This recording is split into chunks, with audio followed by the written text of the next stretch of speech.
Welcome to the Geek Homeworld. I am your host, SavageTechman. We talk sci-fi, TV, movies, superheroes, and all from a geek perspective. You can find us on Blogger, Google+, Twitter, Facebook. We're everywhere. Join the Geek Homeworld.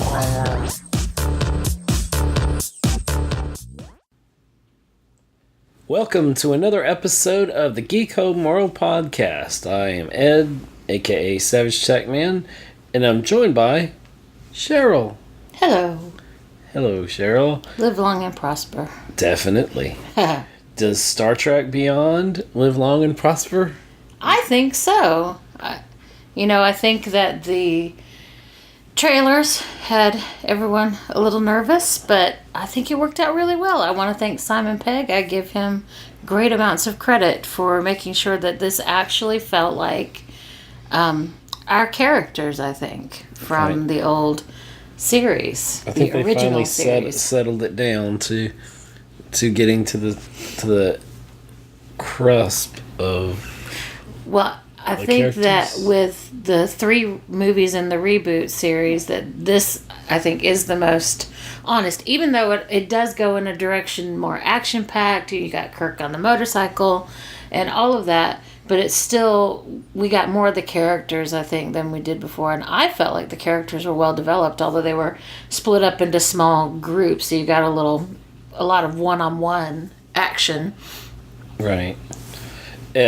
They felt more fleshed out, the characters. I agree with you there. Go ahead. No, you first. Well, I was going to say the 2 characters I was really concerned about from the trailers were the characters being played by Idris Elba and by Sofia Boutella, because in the trailers they both have these really sort of staccato lines that they say where he says, I am hoping so, or I'm planning on it, or whatever it is. And it's like, oh, that's just kind of not well delivered. And then Sofia Boutella's line, I know why we're here, why we're all here. And I'm like, oh, but actually they ended up being very well done. And Sofia Boutella in particular, I thought her character was fantastic. I thought she was well portrayed and she fit well into the story, although there's some questions about why she needed them to help her at all. Seems like she could have gotten herself off that planet. Right, she really did need help, I think. But it was good to see another strong female character, as we're starting to see in a lot of movies, especially in Star Trek, which has always had strong female characters. And the opening scene, I know you had a little trepidation when you saw the first opening scene. Oh gosh, I was really ready with the very first scene. I was rolling my eyes. Like, it was really hard to see through my IMAX 3D glasses because I was rolling my eyes so hard with that opening scene. And of course, it calls back on Star Trek 6, The Undiscovered Country, where you have the courtroom with the Klingons, and said, we've got the courtroom with these other creatures. But then it also reminded me of Galaxy Quest, where you have, these cute little creatures, or not so cute. I thought they were tribbles but they were tiny, and then they're all attacking Kirk, and I thought, oh God, please, this cannot be what it is. It cannot. We were hoping for more depth in the movie. Well, but it turned out, beyond that point, I thought the next part where they go through really looking at what it's like to be in space, that was well done. And for me, it underscored that Kirk is no Picard. Yeah. Kirk is definitely made from a different cloth, and this Kirk is made from that same cloth as the original Kirk played by Shatner. So I was glad once we got past that scene, there weren't any more moments where I was rolling my eyes. Although as much as I enjoyed Idris Elba's portrayal, I didn't think his character as a villain, like his backstory, it didn't add up. Like 1 + 1 + 1 = 3,000 or something instead of just 3. Yeah. How did he get? Well, first of all, we still really understand how did he learn how to take life out of other people, and why did that make him look like he did, and how come he felt so evil? And really, I thought in terms of looking back to the original series, that his backstory seemed more similar to Khan from Ricardo Montalban's con than the con that Benedict Cumberbatch did in the last movie, in Into Darkness. Yeah. You know, because here you have two guys who were raised up during wartime, you know, the original con and Krull, and they go out and they abandoned one way or another on a planet, and they're waiting for the Federation to come and rescue them, and the Federation never comes, and it makes them bitter and angry, and they get more evil, which, you know, original con was evil to start with, but it seemed like that was more like a con character than Benedict Cumberbatch. And if we can call his character Con, I don't know why Krull can't just be his brother Other Con. As much as I liked Into Darkness, I agree with you. I think this was the best of the trilogy, of the reboot. And of course, they followed the tradition of destroying the Enterprise. Yep, no insurance agency will ever cover them. Will ever cover the Federation. But I did appreciate that, you know, often in the films in particular, you know, if you think back to Star Trek the movie, you get these long scenes where you're looking at the outside of the ship. And really looking, and you know, you see Bill Shatner is just in awe, loving the ship as it goes around and around. And if you go to the uncut version of Star Trek the movie, I think it literally lasts 7 hours. Just looking at the ship, looking at the Enterprise. And you know, and then we get interiors of the ship, but this is the first time that I really had an extremely clear understanding visually about what's inside this part of the ship. So this is outside, and on the other side, this is inside. And so the geography of the ship to me in this relative to where in this film, was the geography of the ship was clearer than I've ever seen in another film. I still, you know, as much as I've watched Next Generation, and I've been rewatching Next Generation the last couple of weeks. Me too. I still not quite sure where everything is on that ship. Right. You know, I kind of know, but I'm not entirely sure I can find my way around. They flew the heck out of the Enterprise as long as they could. They separated the saucer section and everything else, and it was just.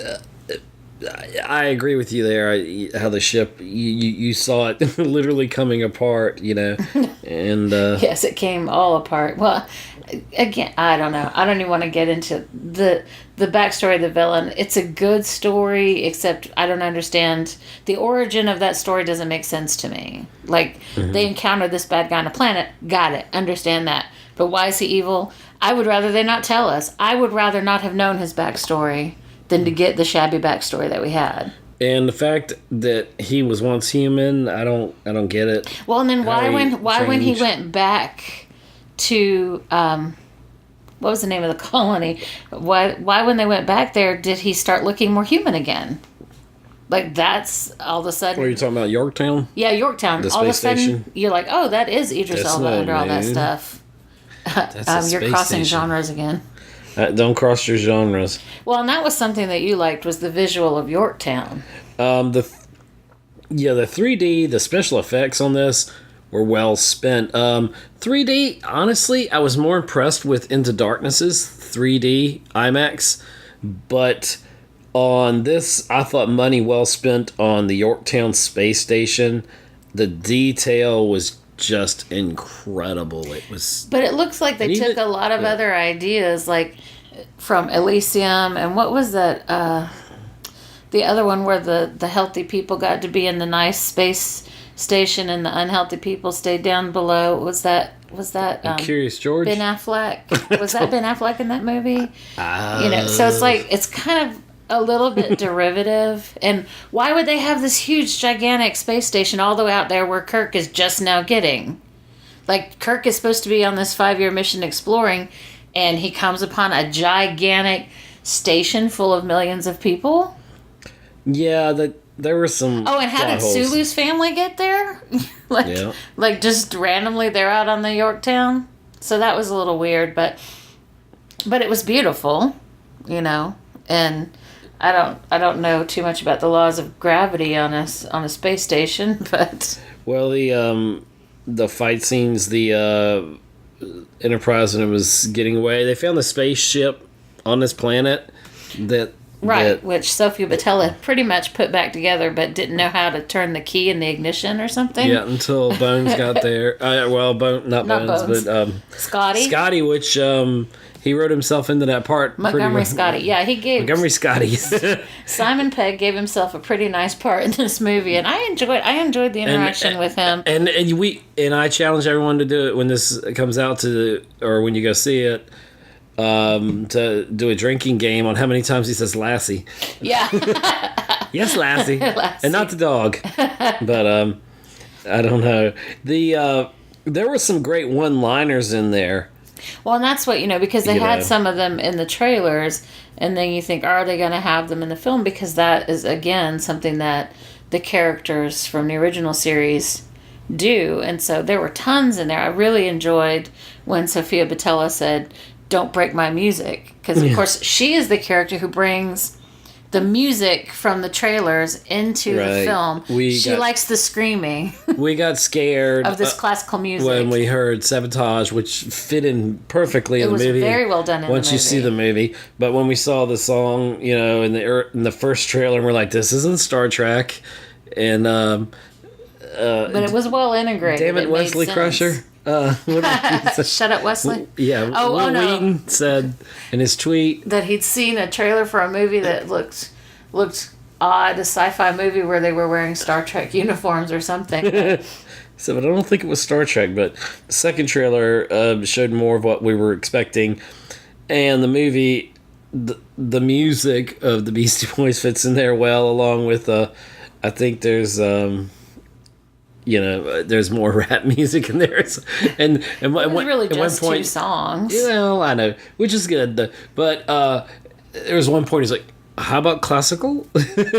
So they were just talking about that. The other thing about it was during the time that this film was being made in its final release, we had the death of 2 of our main actors, with, of course, kind of the oldest and the youngest, with the death of Leonard Nimoy. I hadn't thought of that.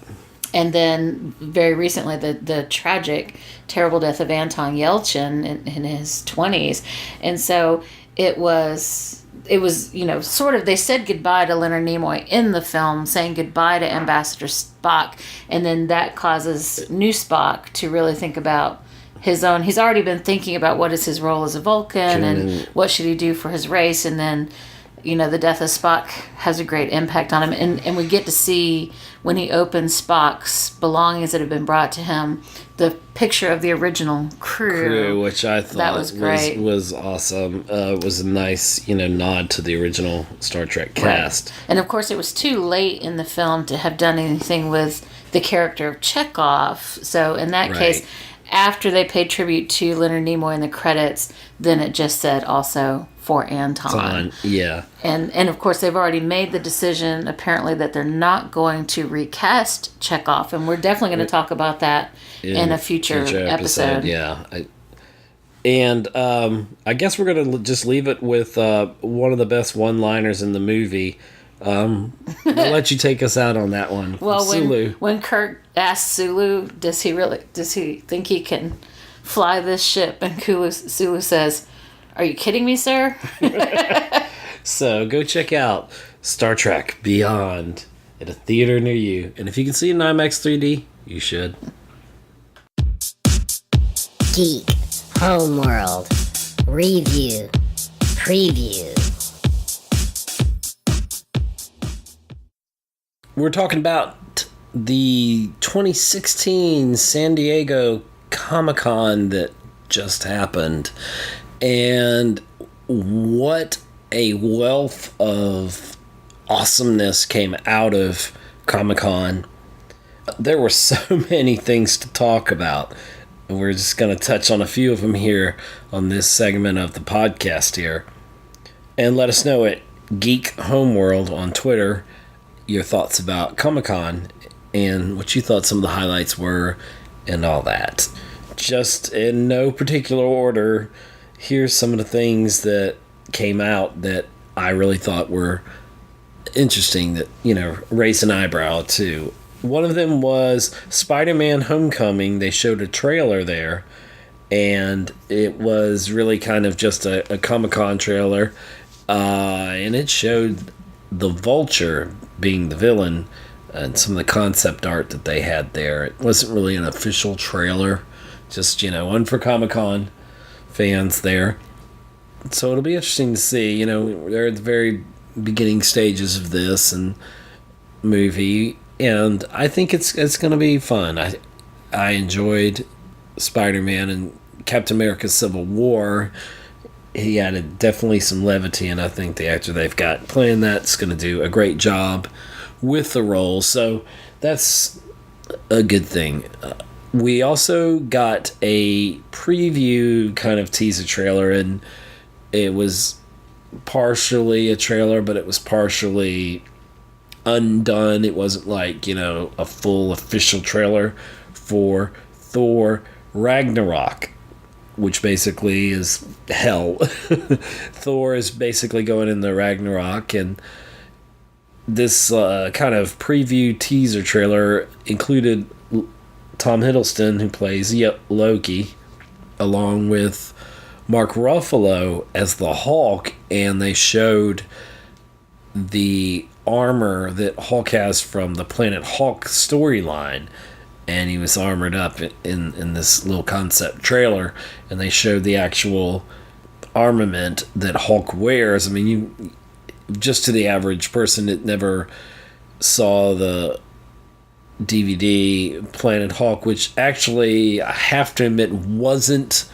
one of my favorite of the Marvel DVDs, and there are a lot of friends that disagree with me on that. I may go back and watch it, but I think on screen this could really be pretty good, and it's nice to see Mark Ruffalo getting back into the movie, since we don't know when or if we're ever going to see another Incredible Hulk movie. And of the Marvel franchise, Incredible Hulk, I think, is still the lowest box office of the Marvel movies. Ang Lee's Hulk with Eric Bana and then Mark Ruffalo's Hulk did just about the same at the box office, and they were both pretty much at the bottom of the money earners in the Marvel Cinematic Universe. But I still enjoy Mark Ruffalo's take on Bruce Banner and the Hulk, and so it's going to be interesting to see him hulked out and the Planet Hulk storyline thrown in with Thor's Ragnarok storyline, and it's going to be interesting. It's like Thor in the Afterworld, kind of, or an alternate world with Planet Hulk. They're kind of combining the two storylines and bringing the two characters together, and that's going to be interesting. So I would have loved to see that, and I can't wait for the official trailers when they come out on Thor Ragnarok.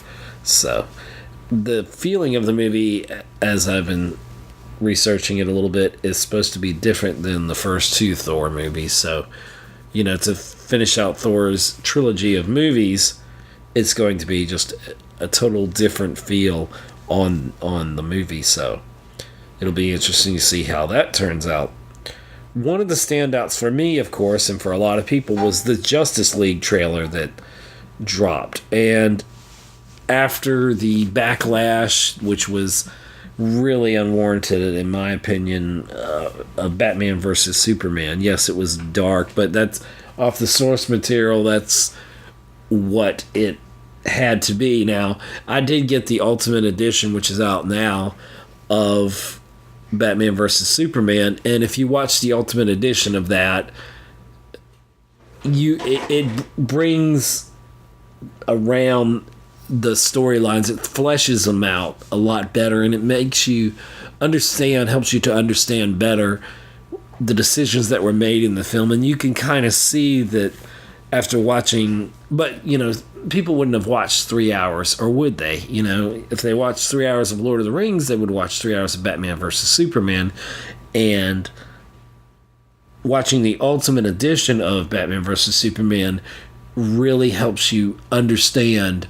When you compare it to the theatrical version versus the Ultimate Edition of it, you'll really like the movie. And everyone that I know has seen it feels that way too, and I definitely felt that way. I didn't dislike the movie at all when it came out. I was actually saying for, DC movies, it was right up there, not better than, but it was very close to probably the best DC movie and probably the best of almost all of the comic book related movies, The Dark Knight. And some people are gasping when I say that, but I really feel that the critics were very harsh on Batman versus Superman. Now, I was just talking with a friend recently about this, and I've talked about this before, and we've mentioned it even on the podcast, but hands down, Captain America Civil War, even though it was the darkest of the Avengers movies in the Marvel Cinematic Universe, it really played like Avengers 2.5 or something like that. It was better to me than Age of Ultron, and it was Winter Soldier was awesome, but Civil War was better. Just a little bit better. There was things, it's hard to compare them, but Civil War was just better, and it was fun. And even though Batman vs. Superman was very dark, and I feel it had to be because of the storyline, and DC does tend to go darker with their stuff, with Batman, Dark Knight, and all that, and it's worked before, but it didn't do Batman vs. Superman the kind of box office that they were hoping for, versus what over $1 billion that Captain America Civil War did. So essentially, they almost looked at it not as a loss, but not as where it could have been.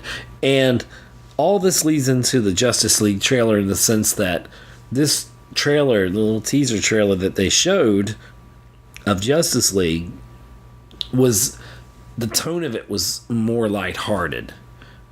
And I think they're reacting definitely to fans. There's been big shake-up, and they, want to put a different kind of spin on Justice League. And it's still going to be, climactic and intense and all that. But one of the standouts was Bruce Wayne talking to the Flash, and he throws a batarang, at Barry Allen, and Barry does this little flash thing where he moves and he sees it, and he's like, and he reacts to it, and then Bruce Wayne is asking him, well, do you want to join the Justice League? And he's like, dude, stop right there. He's like, I'm in. And he's like, well, I'm not even done asking you. And he's like, well, I really don't have any friends. Super friends? Ha ha ha. But anyway, that was a really nice moment. And so I love Grant Gustin's portrayal of the Flash on TV. It's different than how Flash is going to be portrayed in the movies. It's going to be interesting to see. They also dropped another trailer, the Wonder Woman trailer, and it looks pretty awesome to me. But I tell you, it reminds me a lot of Captain America: The First Avenger, except it is set during World War I. Some of the warfare in there, and she's got a shield just like Captain America, and and her sword, which he didn't have a sword, but it still looked pretty awesome. And it shows Chris Pine at one point.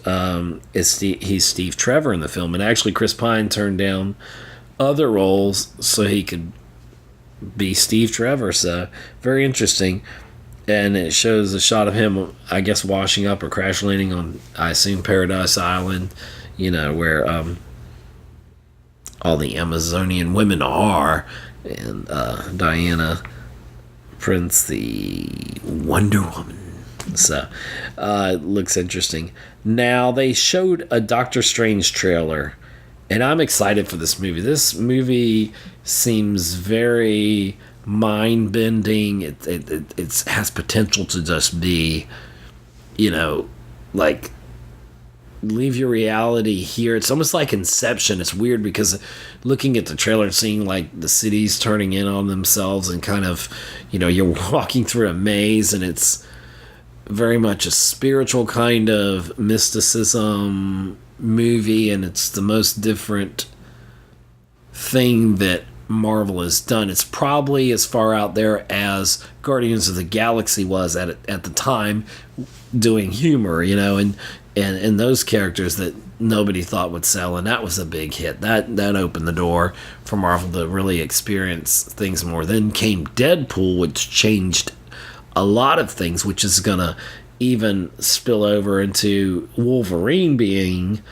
an R-rated movie, the Old Man Logan storyline that they're going to do in the final Wolverine movie, the final movie that we'll see Hugh Jackman portray Logan or Wolverine. So they're going to do the Old Man Logan storyline, which will be very interesting to see. But it's going to be, I say it's directly because Deadpool worked as an R-rated movie, and the humor was just over the top. It was awesome. It broke the fourth wall. It made so many interesting references. I didn't really care that much for Deadpool, but the movie makes you really like Deadpool. It's very funny, and it worked really well. I think it's a very groundbreaking movie in that sense for the Marvel Cinematic Universe.